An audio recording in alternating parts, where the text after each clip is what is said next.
오늘의 복음 말씀은 마태복음 18장 15절에서 15절인데 20절인데요. 주님께서는 공동체 안에서의 잘못과 죄의 문제를 다루고 계십니다. 주님의 말씀을 먼저 듣도록 합시다.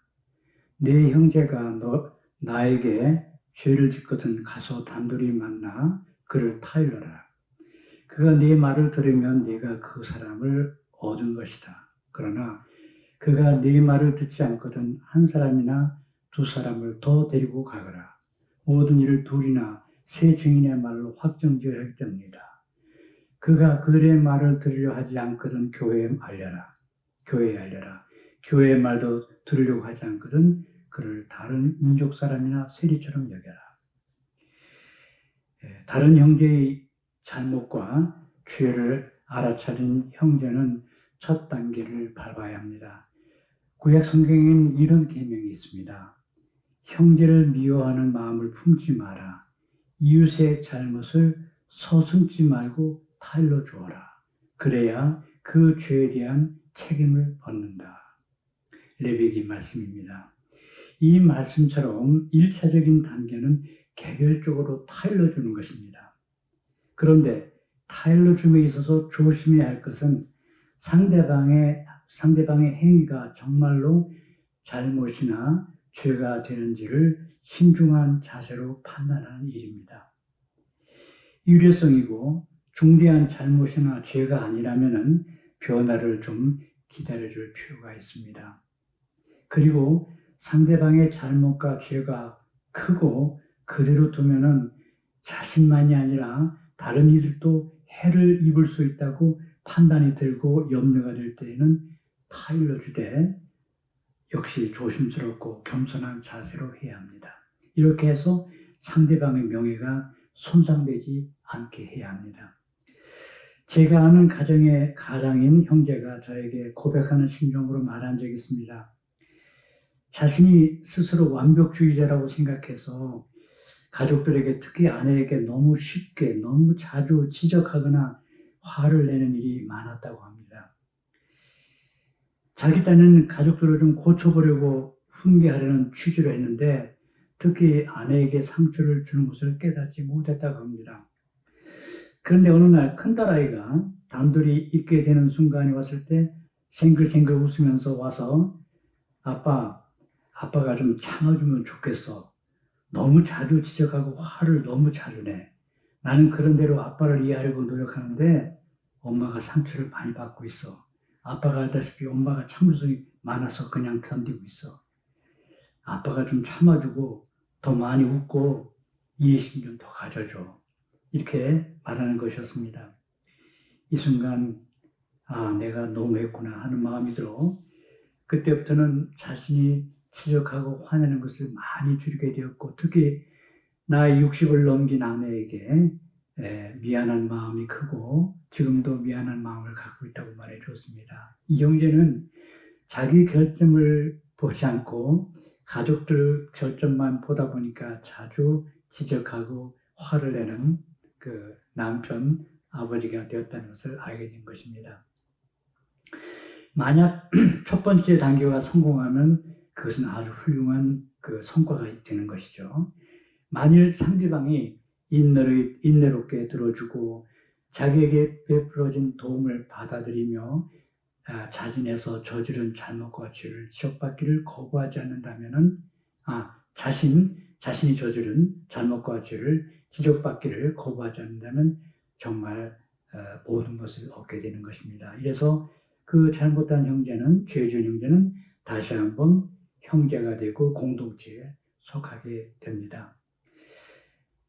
제 경험으로는 내 기분이 상해도 상대방의 지적이 옳거나 혹은 심지어는 잘못된 지적으로 생각돼서 억울하다고 느낄 때도 있지만은 그래도 항변하려 하지 말고 그렇지만 지적을 받아들이거나 참거나 혹은 참고로 삼을 때 나중에 내가 많이 변하는 것을 볼 수가 있고 심지어 이 지적이 억울한 것이었는데 나중에 보니까 어떤 축복으로 바뀌는 것을 저는 발견했습니다. 만약 잘못이나 죄를 범한 이가 말을 듣지 않으면 두 번째 방법을 취해야 합니다.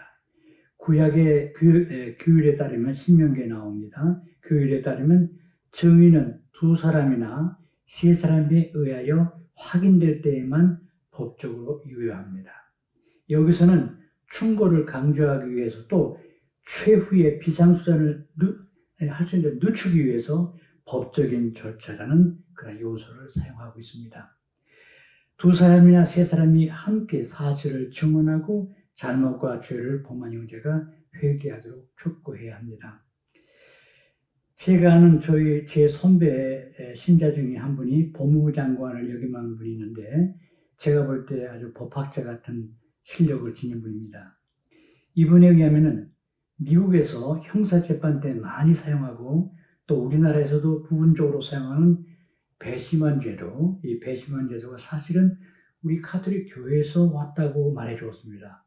저는 이걸 처음으로 알았습니다. 중세기에 우리 교회가 이단자나 교회 공동체에 해를 입힌 이들을 재판을 권한을 갖고 있을 때 권한의 남용을 막고 공정한 심판이 되도록 여러 증인들이나 시민들의 의견을 청취하는 관례를 만들었고 이것이 바로 오늘 배심원제도의 근원이 되었다는 것입니다. 만일 이런 시도마저 실패한다면 이 문제는 이제 교회 앞에 제시되어야 합니다. 여기서 교회라는 단어는 지역적인 신자들의 집회 혹은 신자들의 모임을 의미합니다.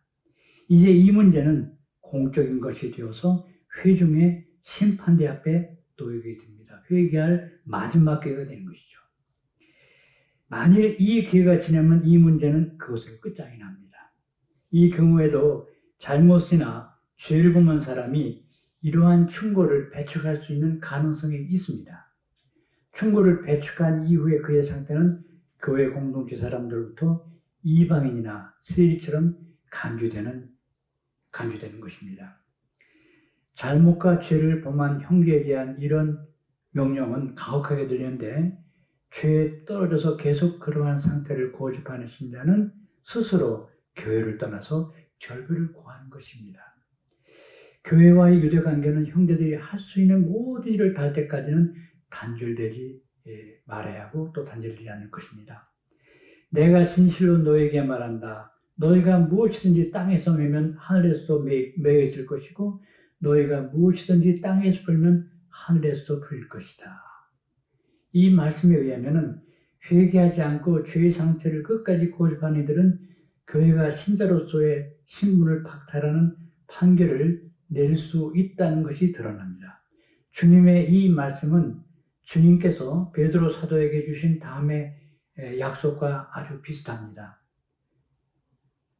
마태복음 16절에서 이건 전전주일의 복음 독서 말씀인데요. 이렇게 말씀하셨죠. 또 나는 너에게 하늘나라의 열쇠를 주겠다. 그러니 네가 무엇이든지 땅에서 매면 하늘에서도 매일 것이고 네가 무엇이든지 땅에서 풀면 하늘에서도 풀릴 것이다. 그런데 이 전전주일의 복음에서 주신 주님의 말씀과 오늘 말씀은 약간의 차이가 있습니다. 전전주일의 마태복음 16장 19절에서는 매고 푸는 고난이 베드로 사도에게 주어진 데 반해서 오늘 복음 독서인 마태복음 18장 18절에서는 매고 푸는 고난이 교회에게 주어진다는 점입니다. 그런데 두 개 성경 본문의 밑바닥에 깔린 주제는 일치합니다. 두 가지 고난 모두 우리 주 예수 그리스도로부터 온다는 점입니다. 교회는 맬 수 있을 뿐만 아니라 풀 수도, 즉 팜은 오늘날은 제명이라는 표현을 쓰죠. 즉 제명시킬 수도 있고 제명을 풀 수도 있습니다. 그런데 제명은 죄인이 뉘우치고 회개하고 나서 다시 교회에 들어올 수 있는 가능성을 열어놓고 있습니다. 따라서 가장 가혹한 징계를 할지라도 그 안에서 형제가 구원되기를 바라는 마음과 회개를 바라는 그런 교회의 열망, 교회 공동체의 열망을 느낄 수가 있습니다. 우리는 때때로 교회에서 공적으로 죄나 잘못을 저질러 징계를 받는 이들을 보게 됩니다. 우리는 그들의 하나가 되지 않도록 조심할 뿐만 아니라 잘못이나 죄를 저지른 이들이 뉘우치고 회개하여 교회 공동체로 돌아가게 하도록 함께 기도해야겠습니다.